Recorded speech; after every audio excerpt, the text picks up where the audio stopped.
দুঃখ ভুলে থাকা কখনোই সহজ কোনো কাজ নয়, কিন্তু আমরা কিছু কিছু কাজ করতে পারি যার মাধ্যমে আমরা নিজেকে একটু ব্যস্ত রাখতে পারি এবং শারীরিক ও মানসিকভাবে ভালো থাকতে পারি। যেমন প্রতিবেশীদের সাথে বেশি বেশি উঠা বসা করা, প্রতিদিন নতুন নতুন বান্ধবী বন্ধুদের সাথে মেলামেশা করা, নতুন নতুন কিছু জানতে আগ্রহী হতে হবে। অবশ্যই পুরানা কোনো একটা বিষয় নিয়ে কখনোই পড়ে থাকবেন না। যদি কখনো চিন্তায় আপনার এমন কিছু আসে যার মাধ্যমে আপনি অনেক ব্যথিত হন, তখন আপনি কি করবেন? আপনি তখন সেই স্থানটা ত্যাগ করবেন, নতুন কোনো কাজে মনোযোগ দিবেন, নিজেকে শারীরিক ও মানসিক কোনো কাজে ব্যস্ত রাখবেন। কখনোই কোনো খারাপ চিন্তা মাথায় আনবেন না। আত্মীয়তার সম্পর্ক অবশ্যই বজায় রাখতে হবে।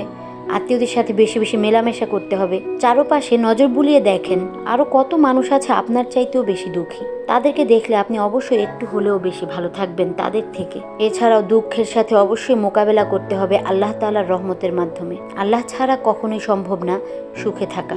তাই আপনাকে অবশ্যই বেশি বেশি কোরআন তেলাওয়াত করতে হবে, হাদিস পড়তে হবে। নিজেকে অনেক বেশি দুঃখী কখনোই ভাববেন না। এটা ভাবুন, আপনি একটা পেয়েছেন আর 5টা পাননি, কিন্তু যেটা পেয়েছেন সেটা হয়তো অন্য কেউ কল্পনাও করতে পারে না। কখনোই এটা ভাববেন না যে আপনার সাথে কেন এমন হলো।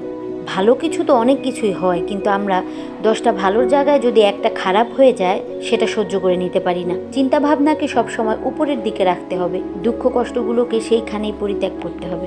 সুখের সন্ধান নিজেকেই খুঁজে বের করতে হবে, কেউ আপনার সুখের সন্ধান খুঁজে দিতে পারবে না। আমি তো কয়েকটা কথা মাত্র বললাম, হয়তো আমার কথাগুলো শুনে ভালো লাগবে, কিন্তু আপনার নিজের জীবনের সাথে এটা মিলালে মনে হবে যে আমি হয়তোবা অহেতুক বকবক করছি, কিন্তু পরিশেষে দেখবেন কেউ কারো সুখ খুঁজে দিতে পারে না।